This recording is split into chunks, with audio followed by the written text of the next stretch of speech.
गोपालपुर नाम के शहर में इमरती देवी नाम की एक औरत रहती थी। उसके पास एक गाय थी। उसका नाम था कपिला। कपिला ढेर सारा दूध देती थी। इमरती देवी के 3 बेटे थे।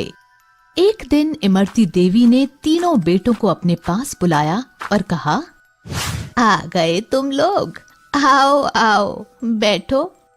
आपने हमें बुलाया माँ? हाँ बेटा, तुम लोग तो जानते हो मैं कपिला को बहुत प्यार करती हूँ। हाँ माँ, बिल्कुल जानते हैं बेटा। जैसा कि तुम सब देख रहे हो, मैं बूढ़ी हो गई हूँ। हाँ माँ, तो बोलो, कुछ कहना चाहती हो? सुनो, अब मेरी तबीयत ठीक नहीं रहती। ना जाने कब यमराज के यहाँ से बुलावा आ जाए।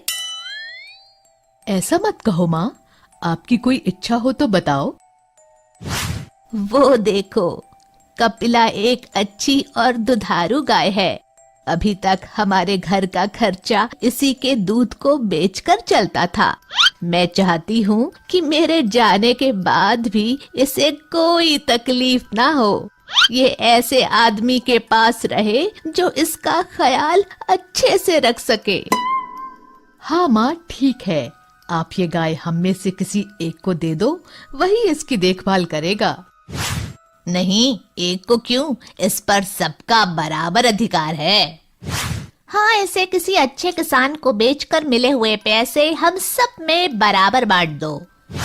नहीं, मैं इसे नहीं बेचूंगी। फिर क्या करोगी माँ? मैं इसे तुम तीनों में बराबर बांटना चाहती हूँ।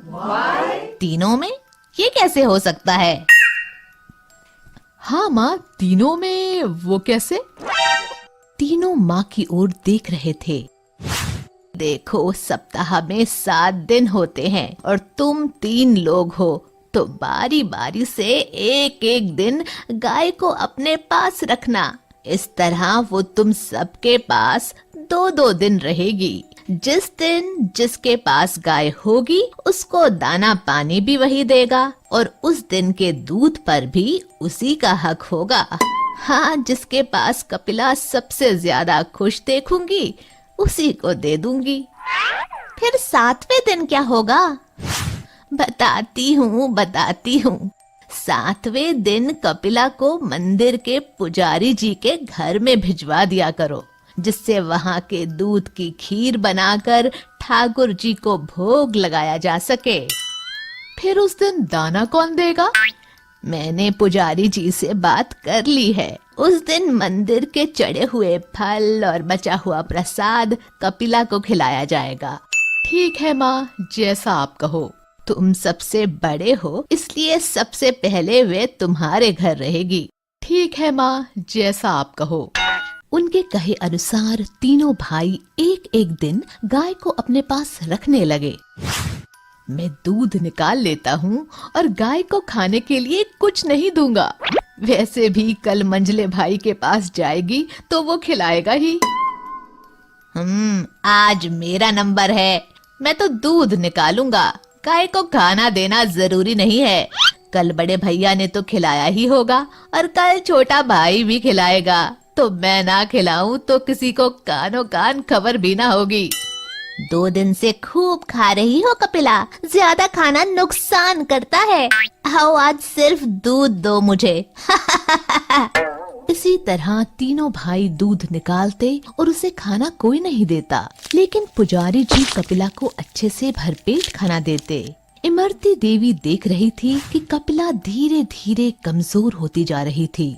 आखिर उन्होंने सोचा क्यों ना कारण पता लगाया जाए और बारी बारी से तीनों बेटों के घर जाकर जांच की। सबसे पहले बड़े बेटे के घर जाती हैं और छुप कर देखती हैं। आओ कपिला, मैं आज जल्दी में हूँ, दूध निकाल लेता हूँ। वैसे भी कल मंझले भाई के पास जाओगी तो वो खिलाएगा ही, तब ज्यादा खा लेना। मंझले बेटे के घर। खाना देना ज्यादा जरूरी नहीं है, पर पैसों की बड़ी जरूरत है। आज दूध बेचकर कमाऊंगा। कल बड़े भैया ने तो खिलाया ही होगा और कल छोटा भाई भी खिलाएगा। तो मैं ना खिलाऊं तो किसी को कानो कान खबर भी ना होगी। हमेशा की तरह। छोटे भाई के घर देखती है। 2 दिन से खूब खा रही हो कपिला, ज्यादा खाना नुकसान करता है। आओ आज सिर्फ दूध दो मुझे। तीनों जगह इमरती देवी को यही देखने को मिला। कपिला की ये हालत देखकर इमरती देवी बहुत दुखी हुई और उन्होंने सोचा मंदिर जाकर भी देख लिया जाए। वहां जाकर देखा तो वहां उसे भरपेट भोजन मिला और थोड़ा दूध कपिला के बछड़े के लिए भी छोड़ा था। तब इमरती देवी ने कपिला को पूरी तरह से मंदिर को दान कर दिया। माँ, ये मैं क्या सुन रहा हूँ? तुमने कपिला को मंदिर में दान कर दिया? हाँ माँ, हमें बताना भी जरूरी नहीं समझा? कम से कम एक बार पूछना तो था। मुझे किसी से नहीं पूछना। मैंने तुम तीनों को देखा है दूध निकाल कर रखते हुए। किसी को भी कपिला के खाने की फिक्र नहीं थी। वो अगर अब तक जिंदा थी तो मंदिर के खाने की दम पर, इसलिए अब उस पर पुजारी जी का ही हक है। इतना सुनकर तीनों ने शर्म से सिर झुका लिया। हमें माफ कर दो माँ, हमसे गलती हो गई। अब कभी दोबारा ऐसा नहीं होगा। नहीं, अब मुझे किसी पर भरोसा नहीं है। मैंने तुम तीनों को मौका दिया था, पर तुम लोगों ने स्वार्थ और लालच में उसे गंवा दिया। अब मैं फैसला कर चुकी हूँ। कपिला की रस्सी पुजारी जी को पकड़ाते हुए, ये लीजिए पुजारी जी, आज से कपिला आपकी हुई, इसका ध्यान रखना। शिक्षा, हमें स्वार्थ और लालच में आकर अपना फर्ज नहीं भूलना चाहिए।